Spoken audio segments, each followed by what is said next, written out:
Volar sobre el corazón de Vizcaya es descubrir una tierra de suaves ondulaciones verdes, en la que la marea penetra por sus rías hasta el fondo de los valles.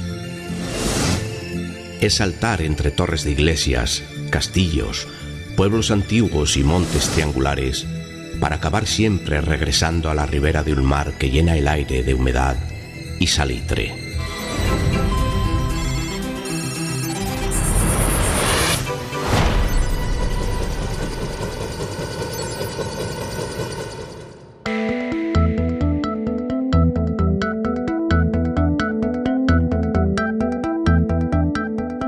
En Sondica, al pie de esta torre con perfil de ave rapaz, esperamos turno para poder despegar e iniciar uno de los vuelos más cortos de toda nuestra aventura aérea.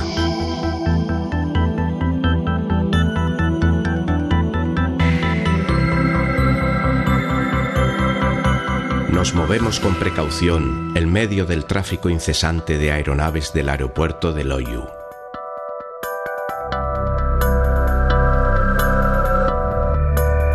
Una inmensa superficie de cemento, dominada por la silueta blanca y picuda de la paloma, la puerta de entrada o salida de más de 2,5 millones de viajeros cada año.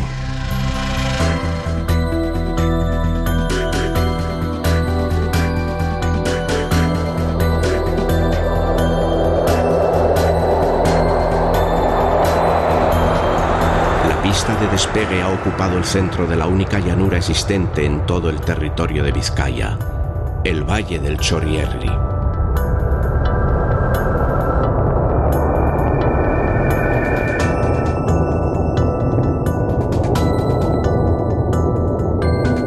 Siempre ha sido así.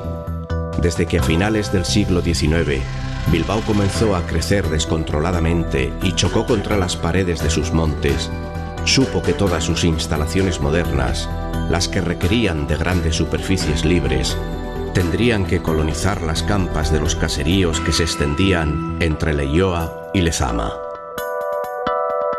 Así surgió la universidad. Y mucho antes, el propio cementerio de Vista Alegre, al que los bilbaínos traían a descansar a sus muertos montados en el tren.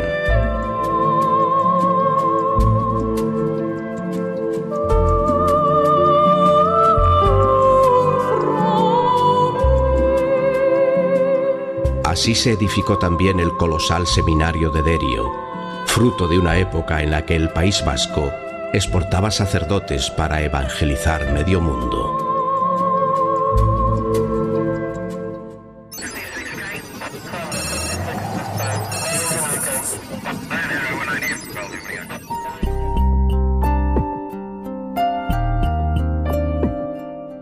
Durante siglos, no había existido en todo el valle ningún edificio que pudiese rivalizar con la Torre de los Zamudio, la casa de un clan guerrero que dominaba toda la comarca con su imperio del terror.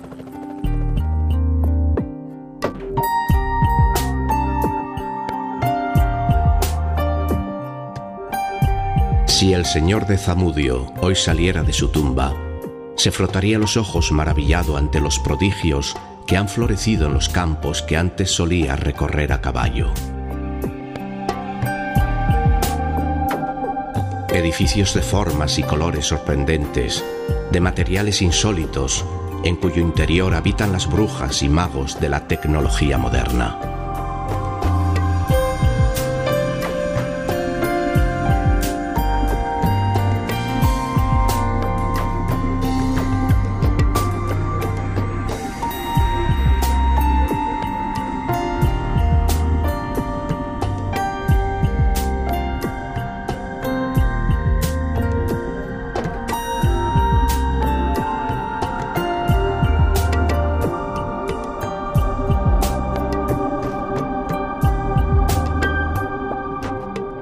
Y unos metros más al este, en la vecina Lezama, los prados convertidos en campos de una extraña batalla, en la que el honor no se gana con espadas y armaduras, sino corriendo en calzones detrás de una bola de cuero.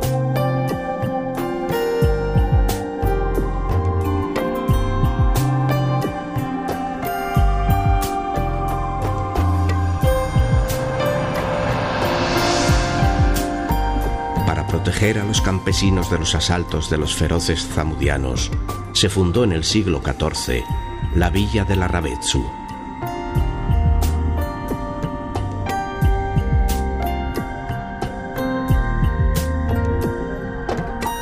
Aunque los labradores preferían seguir viniendo a su vieja parroquia de Goicolegea, en la que al mismísimo rey Fernando el Católico le obligaron a entrar arrodillado cuando atravesó por estos valles para ir a jurar los fueros a Guernica.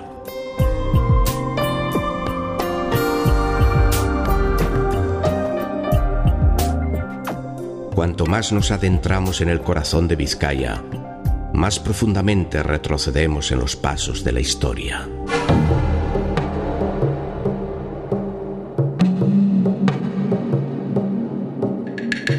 Subiendo al collado de Zarandoa, sabemos que hemos dado un salto atrás en el tiempo de un milenio, la edad de las misteriosas ventanas de piedra de la ermita de San Salvador.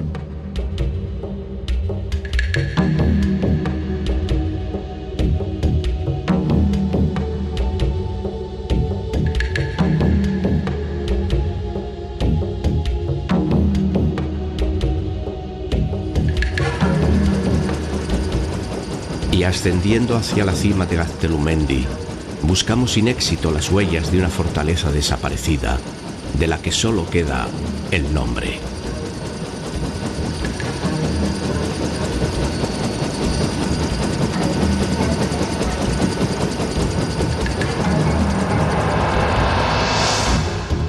Ese rectángulo oscuro en la roca es la tumba que excavó en estas peñas de Achispe hace 1000 años, un eremita del que ni siquiera sabemos su nombre. Excavó su propia tumba, que ahora, llena de agua en invierno, sirve de abrevadero a los zorros.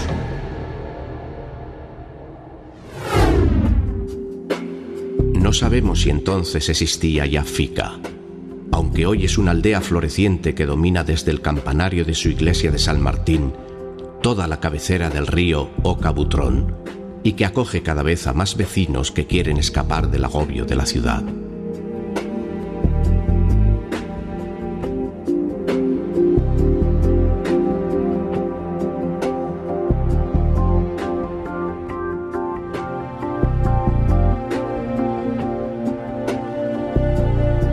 Gámiz comparte suerte con su vecino Fica, con el que se ha unido para formar un único pueblo.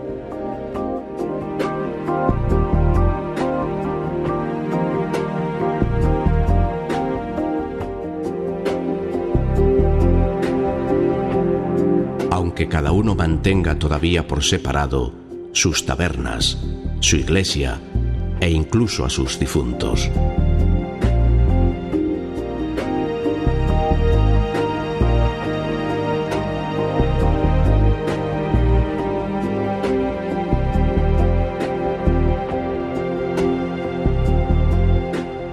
Colina abajo, separada del pueblo y custodiando un pequeño vado, encontramos la Torre de Ugarte, la primera de una serie de fortalezas familiares que jalonan el valle hasta su desembocadura, testigos de un tiempo en que los señores de la guerra dominaban la comarca de Uribe.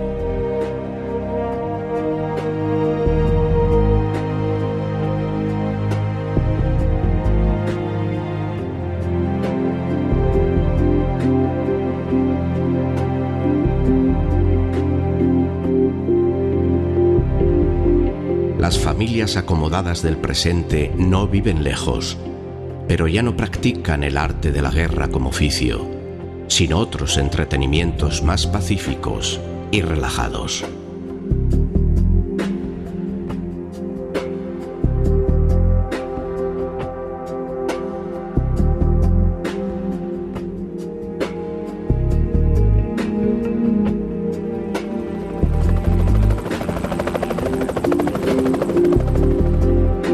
En las laderas de Laucariz, en la cara norte del monte Berreaga, que ya era un pueblo amurallado antes de que llegaran los romanos, ha surgido en apenas 20 años un mosaico de adosados y villas con jardines, en un lugar en el que hasta entonces nadie había querido ir a habitar, por excesivamente húmedo y sombrío.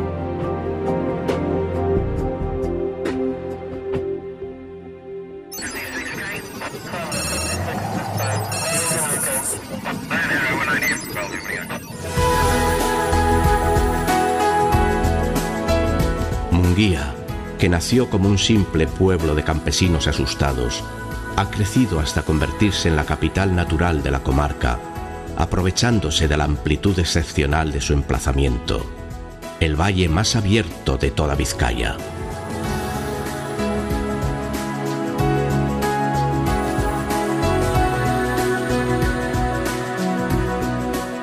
Aquí mandaron los Villela, que tras haber dominado al pueblo durante 4 siglos, aún tuvieron fuerzas para transformar su viejo torreón en un palacio romántico.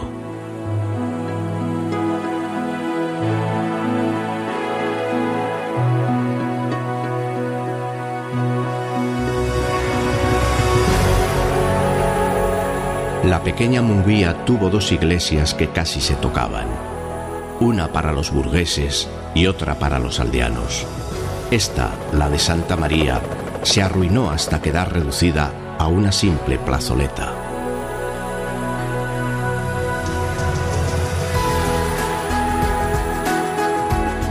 Las casas y fábricas de Munguía han absorbido ya casi al centenario caserío Landecho, el patriarca de los caseríos de Vizcaya.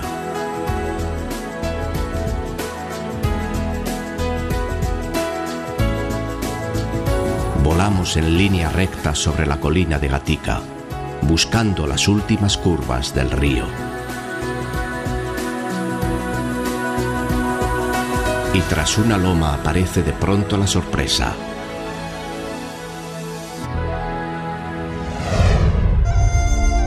El castillo de Butrón.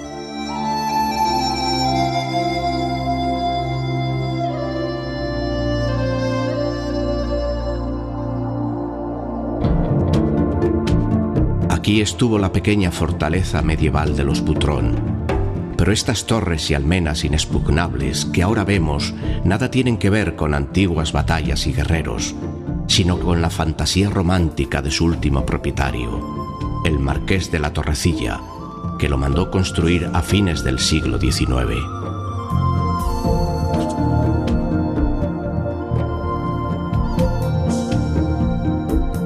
El río servía de foso natural al castillo, un río que aquí es Yarría, por la que sube la marea hasta hace bien poco cargada de angulas.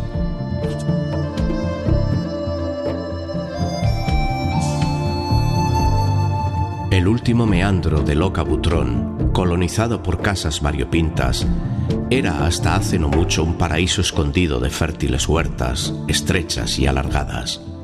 Y ahora, desde la altura, nos recuerda una gran tarta dividida en apetecibles porciones.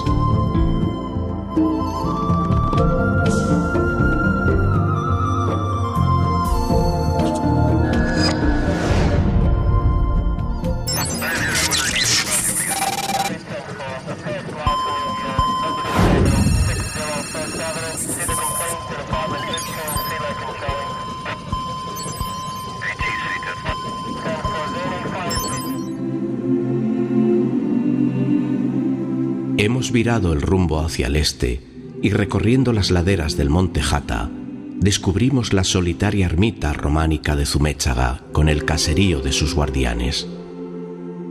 Solo esta soledad y olvido explica que haya podido mantenerse milagrosamente intacta hasta nuestros días.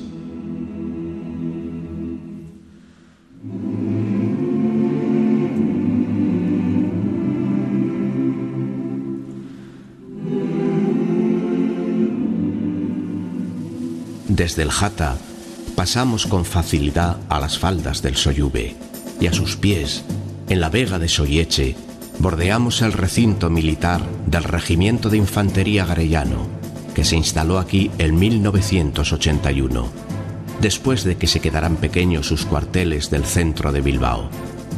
Este es ya su tercer emplazamiento en Vizcaya y la primera vez que está a campo abierto, ya que empezó asentándose en la antigua aduana de Orduña.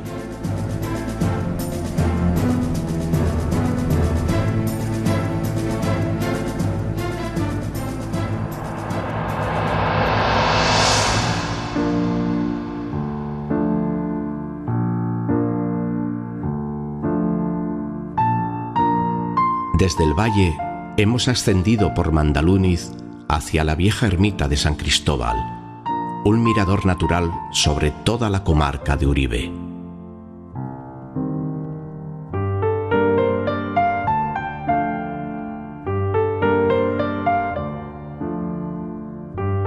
Desde aquí queda al alcance de la mano el pueblo del Líbano de Arrieta, con el campanario de San Martín, la iglesia más alta del valle, erguido como un mástil en el centro de la plaza.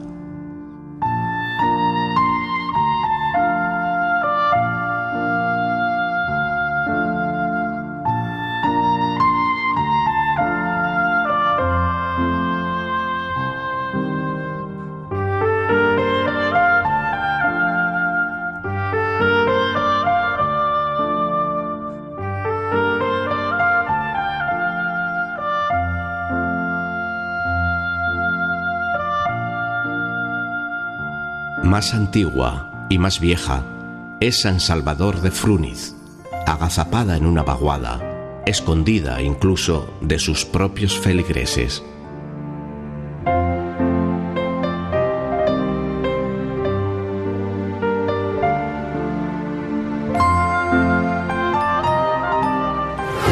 Asaltos. Por encima de una sucesión inacabable de collados y rellanos, nos acercamos a la cuenca de Urdaibai, que tiene a San Pedro del Humo como faro y vigía de la zona.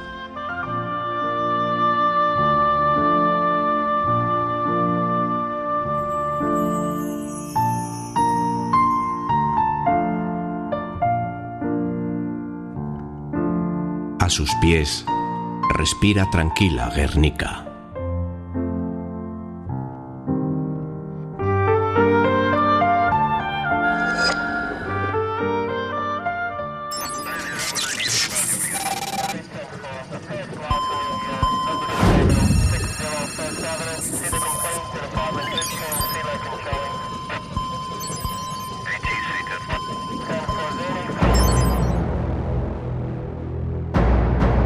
Volar tan cerca de Guernica, distinguiendo a la gente asomada a las ventanas y paseando por las aceras, nos evoca de inmediato otro vuelo, el del 26 de abril de 1937, cuando descendiendo sobre esta misma calle 3 escuadrillas de aviones Junker de la Legión Cóndor alemana dejaron caer 50 toneladas de explosivos sobre la ciudad.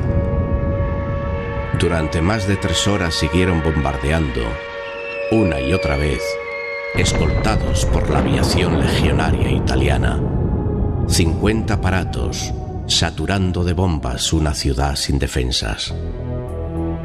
Era, como en nuestro vuelo, un lunes de mercado, y unas 200 personas fueron asesinadas.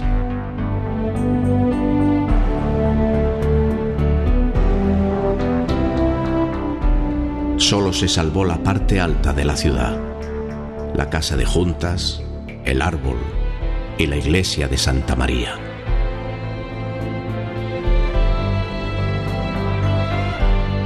Y en la zona baja, las fábricas de armas.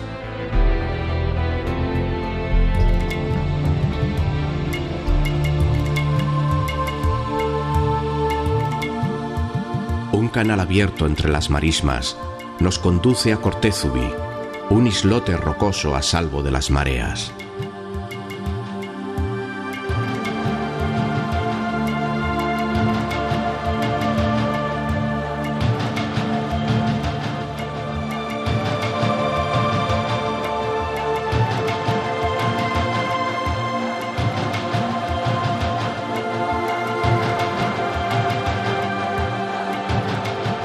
Los caminos del agua nos llevan entre juncos y carrizales hasta la insólita torre de Arteaga. Un capricho francés del siglo XIX que el emperador Napoleón III regaló a las juntas de Guernica en agradecimiento por haberle nombrado hijo originario de Vizcaya.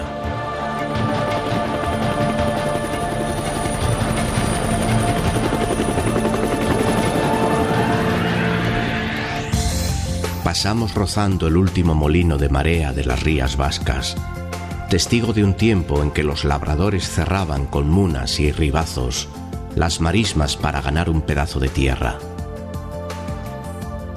Pero el estuario de Urdaibai no ha cambiado mucho, aunque desde hace 500 años se vino exigiendo que se canalizase y que se construyeran muelles en sus riberas para hacer de Guernica un gran puerto interior, como Bilbao.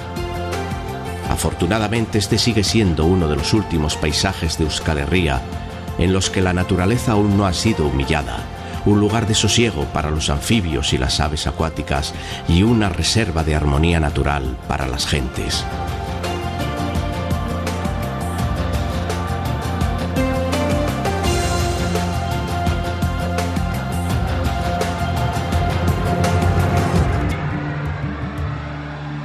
En una de sus riberas se alza una montaña piramidal que hace 30.000 años sirvió de hogar a los primeros cazadores y mariscadores de Urdaibai. Es la cueva de Santimamiñe.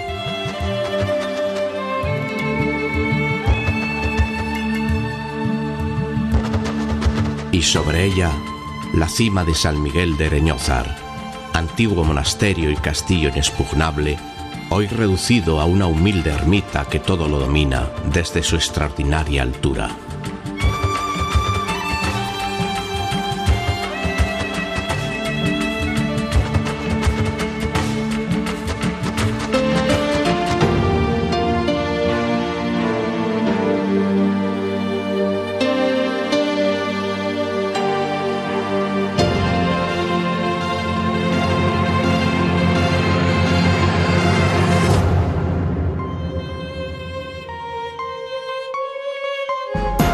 Sin alejarse mucho de la cueva, tal vez alguno de los nietos del clan de cromañones que habitaban Santimamiñe terminó instalándose como agricultor en el recóndito valle de Oma, donde a primera vista las cosas no parecen haber cambiado mucho desde hace 500 años.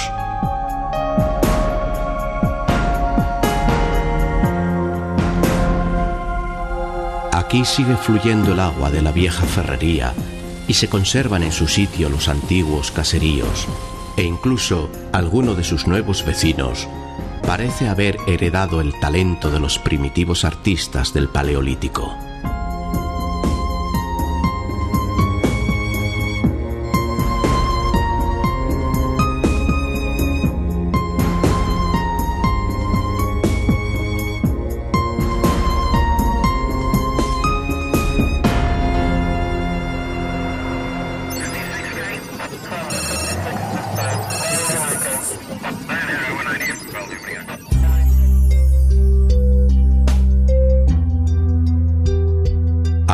De una estrecha terraza que ciñe la ladera del monte Yunchar, se extiende Navarniz y sus barriadas de caseríos, formando una cadeneta que corre desde Ereño a Narea, dominada por la poderosa mole de Santa María de Grostiza.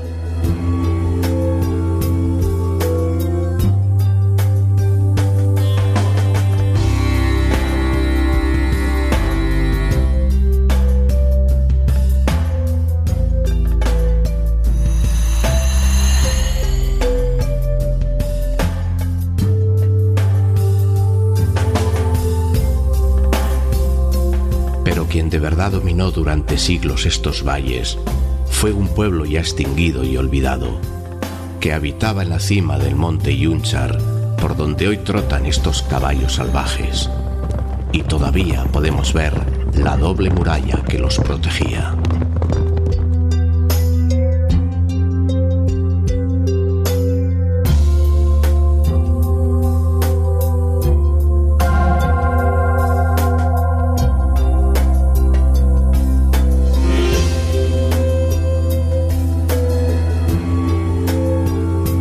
Descendemos ya a buscar nuestro último valle, el estrecho cauce del río Lea, que baja encajonado desde Oiz, paralelo a la estrecha calle principal de Aulestia.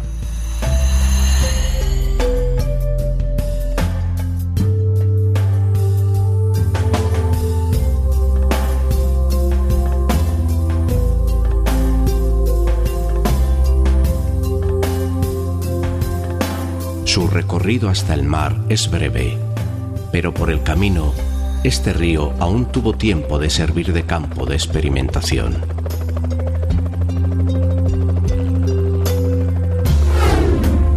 En su lecho se construyó un sorprendente conjunto de presas y diques que alimentaron algunas de las mejores ferrerías vascas.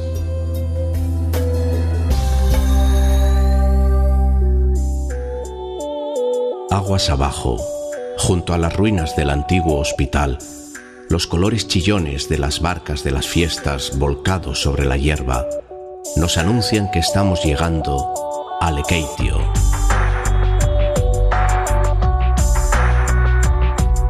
Al girar el último meandro, solo nos queda despedir al Palacio de Zubieta, la casa más bella de Vizcaya.